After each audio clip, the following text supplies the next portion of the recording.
ان کے سامنے حقائق آئے، اس کے بعد بہت ہی زیادہ کلیئرٹی آئی اور سب ایک پیج کے اوپر اکٹھے ہو گئے. فرمائیے گا سی پیک کو وزیر اعظم کے دورے سے کس قدر فائدہ ہونے جا رہا ہے، اس کی بیس کتنی براڈ ہونے جا رہی ہے؟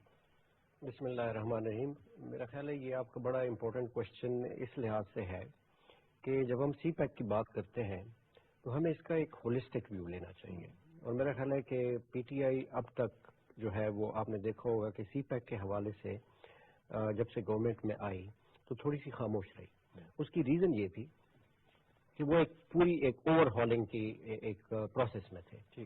اوور ہالنگ سے مراد یہ نہیں ہے کہ اس کو ہم نے پازیٹیو ٹرم میں لینا ہے کہ کس طریقے سے وہ ایریاز ہیں جس میں ابھی روم ہے اور کس طریقے سے اس میں ڈیولپمنٹ ہو سکتی ہے.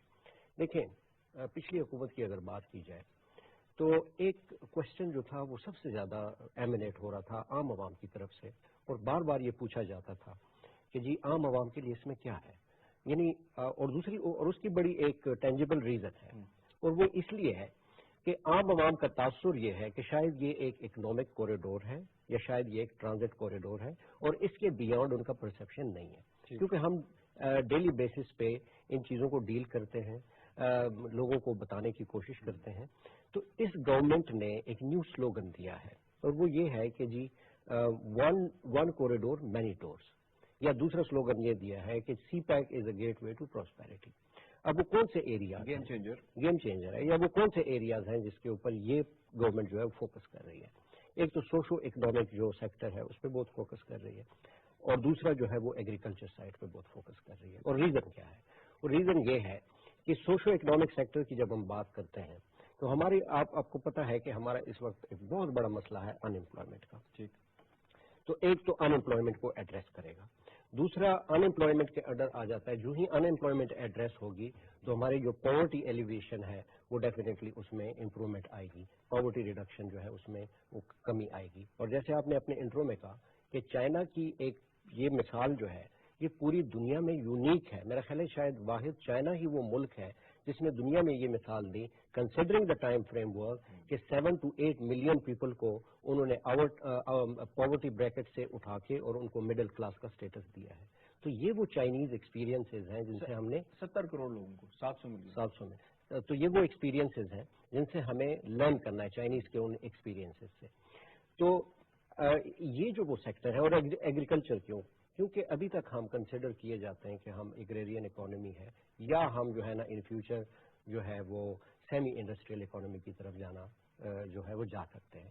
تو ایگریرین اکانومی کی جب ہم بات کرتے ہیں تو اس وقت چائنا جو ہے وہ ایگریکلچر سیکٹر میں آپ کو پتا ہے کہ جو ٹیکنالوجی ان کے پاس اویلیبل ہے ہمارے پاس نہیں ہے. We lack resources, we lack technology, and then we lack incentive. تو اگر ان تین چیزوں کے اوپر بات کی جائے تو ایگریکلچر سے ہمیں بہت زیادہ فائدہ مل سکتا ہے. اور کیوں ایگریکلچر؟ کیونکہ ہمارے پاس پوٹینشیل اویلیبل ہے، ہمارے پاس را مٹیریل انڈومنٹس جو ہے وہ ان ابنڈنس ہے، لیکن ہمیں وہ انٹرنیشنل جو اسٹینڈرڈ ہے اس کو ہم میٹ نہیں کر سکتے. فار ایگزامپل اگر ہم بات کریں ویٹ کی بات کریں، ویٹ کے پاس ہمارے پاس ویلیو ایڈیشن اس کی نہیں ہے، اس کے لیے ہمارے پاس انڈسٹری نہیں ہے. تو اس کے اوپر چائنا ہمیں بہت زیادہ ہیلپ کر سکتا ہے. اور کیوں ہم اس کے ہیلپ کی بات کیوں کر رہے ہیں؟ اس کی ریزن یہ ہے کہ ایک کامن پرنسپل ہے کہ اگر ڈیولپنگ یا انڈر ڈیولپنگ جو اسٹیٹس ہیں اگر ان کی جو فائنینشیل کرنچ اس وقت پاکستان چل رہا ہے تو سب سے زیادہ ضرورت اس بات کی ہے کہ ہم نے اپنے ایکسپورٹ کو بڑھانا ہے اور امپورٹ کو کم کرنا ہے. یا پھر دوسرا راستہ یہ ہے کہ امپورٹ سبسٹیٹیوشن جو ہے وہ ہم نے کریٹ کرنا ہے پاکستان کے اندر. تو اس میں جو لائٹ مینوفیکچرنگ انڈسٹری ہے چائنا کی وہ بہت امپورٹنٹ پارٹ پلے کر سکتی ہے، کیونکہ ان کی جو سلیکٹو لائٹ انجینئرنگ انڈسٹری ہے وہ ریلوکیٹ کرنا چاہ رہی ہے، کیونکہ وہاں مارکیٹ سیچوریٹ ہو رہی ہے اور پاکستان اس کے لیے بریڈنگ گراؤنڈ ہے سب سے، کیونکہ ہمارے پاس اس کی ضرورت ہے، ہمارے پاس ایسیمیز ہیں، ہمارے پاس جو ہے وہ پوٹینشیل ہے، جیسے میں نے کہا لائف سٹاک ہے، میٹ ہے، ڈیری پروڈکٹس ہیں، ایگریکلچر میں ہے. تو یہ وہ ٹیکنالوجی ٹرانسفر جو ہے یہ ہمارے لیے بہت زیادہ ضرورت ہے. اس سے امپورٹ سبسٹیٹیوشن کریٹ ہوگا تو جو ہمارا برڈن ہے اس وقت کرنٹ اکاؤنٹ ڈیفیسٹ کا اس میں بہت بڑا جو ہے ٹھیک ہے. میں ڈاکٹر صاحب کو یہاں پہ انوالو کرتا ہوں، ڈاکٹر بشارت صاحب کو. ڈاکٹر صاحب